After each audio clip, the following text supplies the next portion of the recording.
Hello and welcome to Let's Talk. Today, Let's Talk is going to focus on a conversation with Broward County Commissioner Furr, and we're going to talk about what the Broward County Commission has done in this last session. So, welcome, Furr, again. Thank you. It was nice to be back. Thank you. It's a pleasure to have you because you're really one of the hardest working county commissioners that this city has ever had. Well, thank you. And it's a pleasure to talk to you. I know that, as I told you before, one of my pet peeves is fracking and oil drilling near our shore in our Everglades. Right. So tell me what happened with that bill. Well, that was something that I thought nobody would ever in a million years even propose in the Everglades. To me, it was like so far off the possibility list, and yet last year there was an application put in by the Cantner Real Estate Company to drill for oil just a couple of miles to the 5 miles out of Miramar. Yeah, just a little east of here, not far. And when I saw that, it was in Broward County, and we had to figure out how do we deal with this. And we wanted to ban it, and we did.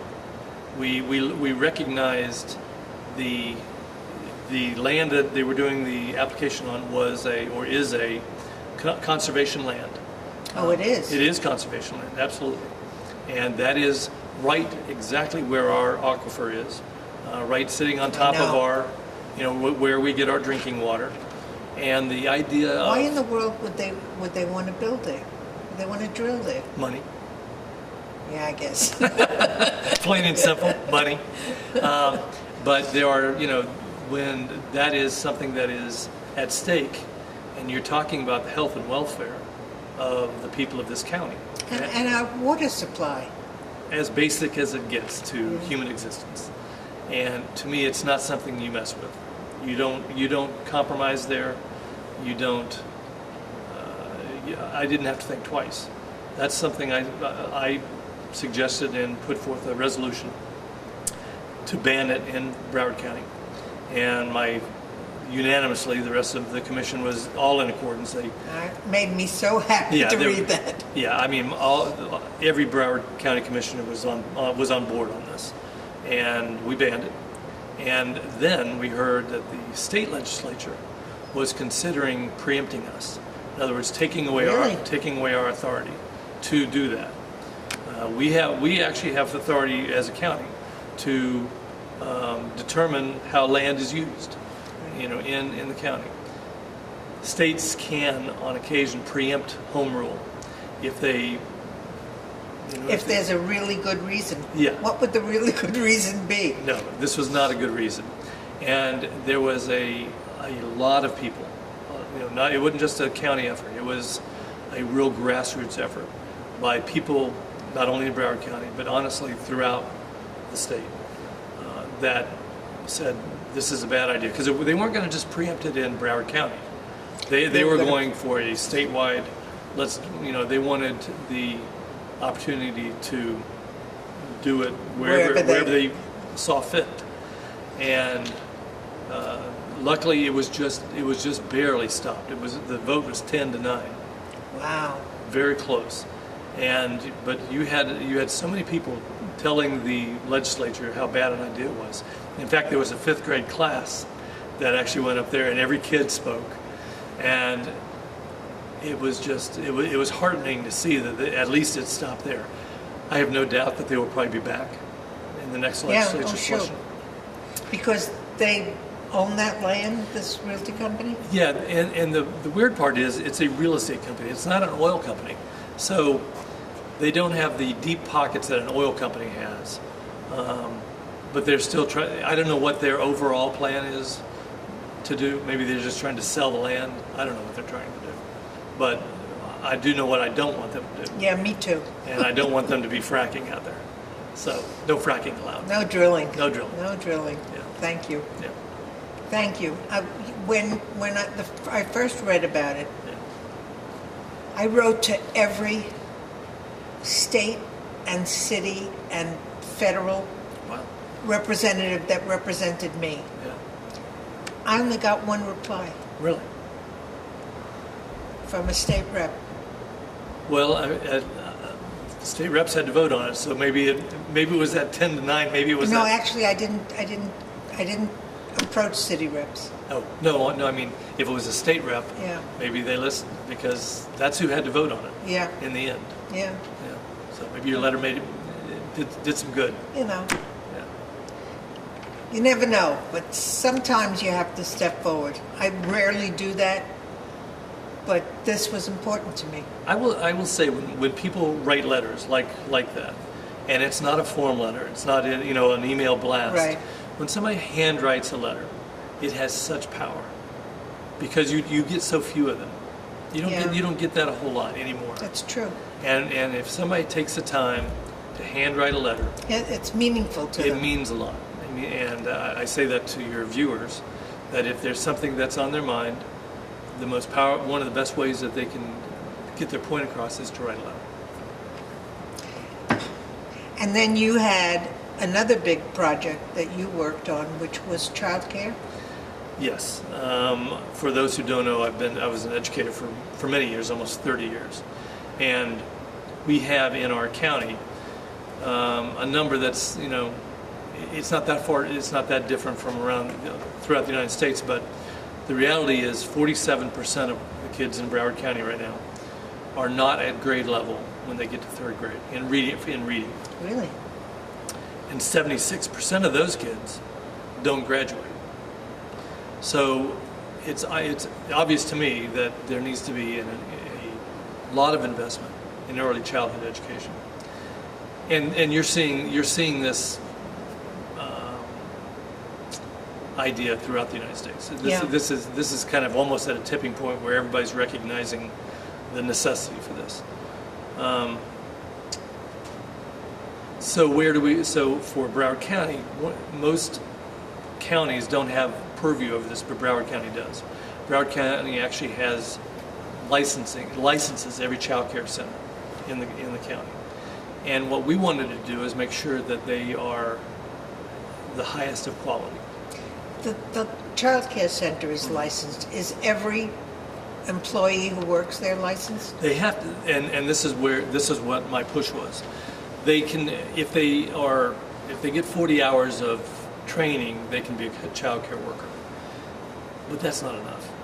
You're talking about the most important thing to all of us is our kids. And you want to make sure that whoever is with that kid and training that kid is as well trained and as knowledgeable as possible. Sure. That really requires, you really want somebody that has years worth of experience and training, such as with an early childhood development degree. That's not where the standard is right now. It's actually a very low bar to become. And it's almost because I think people have always equated it with daycare, with babysitting. Yeah. It's not that anymore. People need to recognize. And in years past, Yeah. the parents, the mother usually, Right. read to the child until the child was reading. That's exactly right. That's They exactly don't right. do that anymore.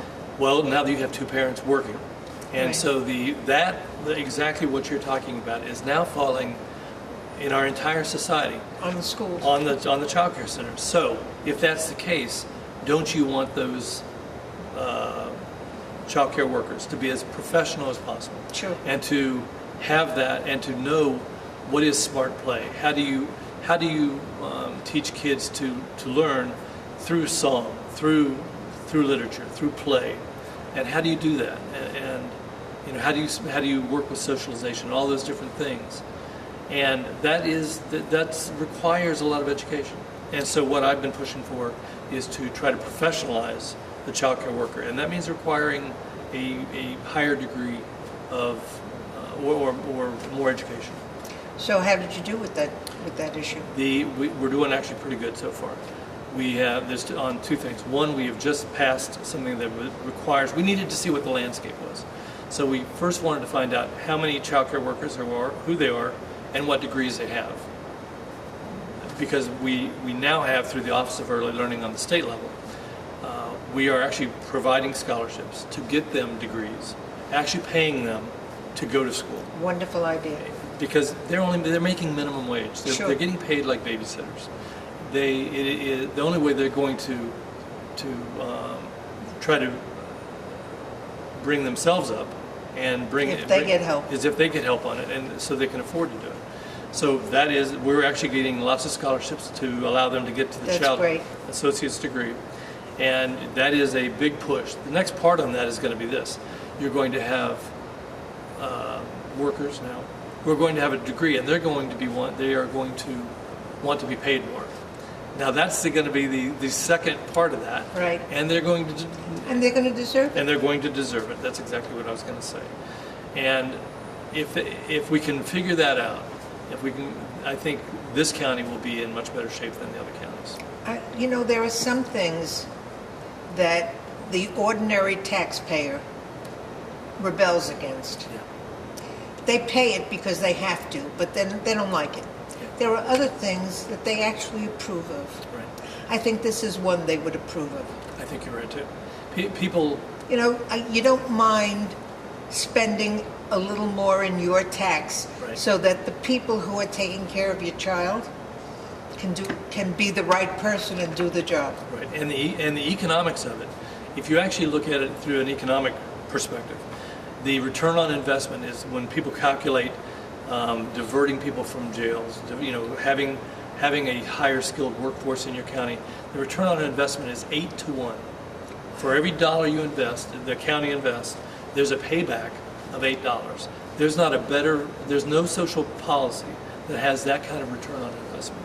So Well, it's a no-brainer. good for luck me. with that. Yeah, thank you. That's a big lift, but I think you're seeing we're making a lot of progress there. So what are you fighting for next?